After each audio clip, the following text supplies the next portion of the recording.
हौसले के साथ सबको चीज़ों को आगे लेके चलना चाहिए। तो तनकीद होती है, बर्दाश्त भी करनी चाहिए। और जहाँ तक बात है नवाज शरीफ की सियासत के हवाले से, यकीनी तौर पर उनके आप 2013 की हुकूमत भी देखें ना, तो उनके रिफ्लेक्सेस अब वो नहीं है जो माजी में हमने देखे।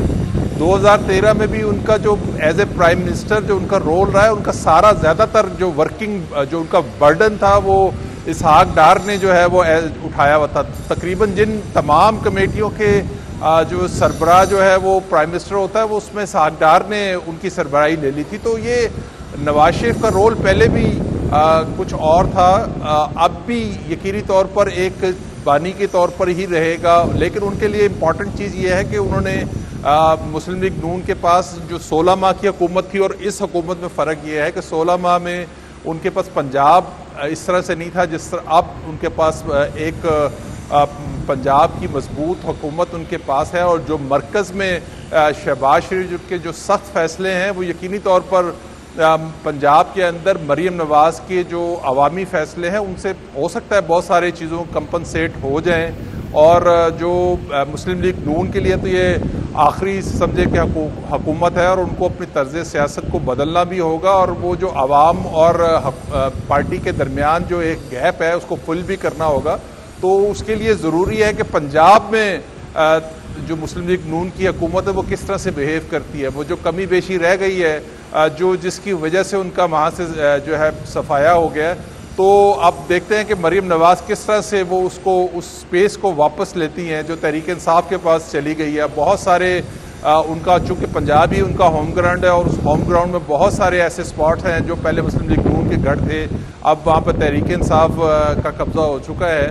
तो अब कोशिश तो यही होगी कि शहबाज शरीफ, चूँकि आपको पता है कि उनके पिंडी के साथ हमेशा से ताल्लुकात अच्छे रहे हैं और उन्होंने हमेशा कोशिश की है कि वो म्याना रवि के साथ चीज़ों को लेके चले, कोई ऐसे हालात पैदा ना हो जिसके साथ पिंडी की लड़ाई हो। तो बहुत सारे मसाइल का जो शहबाज शरीफ हुकूमत को शायद उस तरह से सामना ना हो जो नवाज शरीफ हुकूमत को था, क्योंकि उनके पिंडी के बहुत करीब समझे जाते हैं और पिंडी की बात को बहुत तवज्जो से सुनते हैं और उस पर बहुत गौर, बहुत दिल फिशानी से उसके ऊपर अमल दरामद भी करते हैं। तो ये फ़र्क है तर्ज हुक्मरानी का नवाज शरीफ की और शहबाज शरीफ की। तो इस वक्त जो हालात हैं उसमें शहबाज शरीफ की तर्ज हुक्मरानी ही कामयाब हो सकती है। यानी ये दो मुख्तलिफ तर्ज हुक्मरानी है।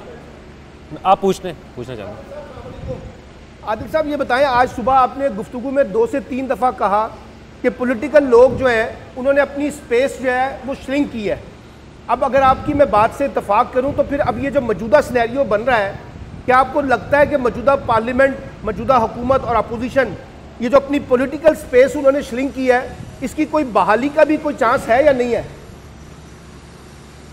देखिए, मैंने आपसे सलमान आबिद साहब, मैंने ये कहा था कि 2002 के बाद पाकिस्तान के अंदर बहुत कंट्रोल्ड डेमोक्रेसी है।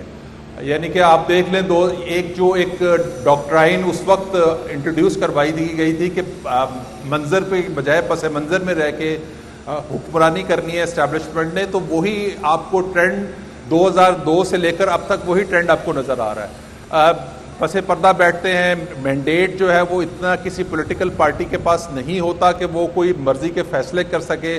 2013 में नवाज शरीफ के पास एक सादा अक्सरियत थी, लेकिन उसके बावजूद वो खुल के उस तरह से जो करना चाहते थे वो नहीं कर सके थे। तो अब पॉलिटिकल जमातों के पास इतनी ही स्पेस है। कुछ पॉलिटिकल जमातों ने अपनी स्पेस को खुद अपने हाथ से गंवा दिया, जैसे तहरीक इंसाफ है कि वो पॉपुलर होने के बावजूद कबूलियत से जो है उसको नहीं है। दूसरा, बाकी पॉलिटिकल फोर्सेस जो है वो अपनी सर्वाइवल की जंग लड़ रही है, उनके पास इसके बाद अलावा ऑप्शन कोई नहीं है कि वो किसी की बात को माने और उस पर अमल दरामद करे। तो इसलिए मैं ये बात कह रहा था कि पॉलिटिकल फोर्सेस ने अपनी स्पेस को बजाय हासिल करने के अपने हाथ से गंवाया है और 9 मई के वाक़ये के बाद जो रही सही कसर थी वो पूरी हो गई। यानी एक सिनेरियो भी पाकिस्तानी सियासत का चेंज हो गया। मैं जरा ये मनाजिर भी अपने नाज़रीन को एक्सप्लेन कर दें। ये इत्तेहादियों का जमात इस वक्त जारी है पार्लियामेंट के इजलास से कबल।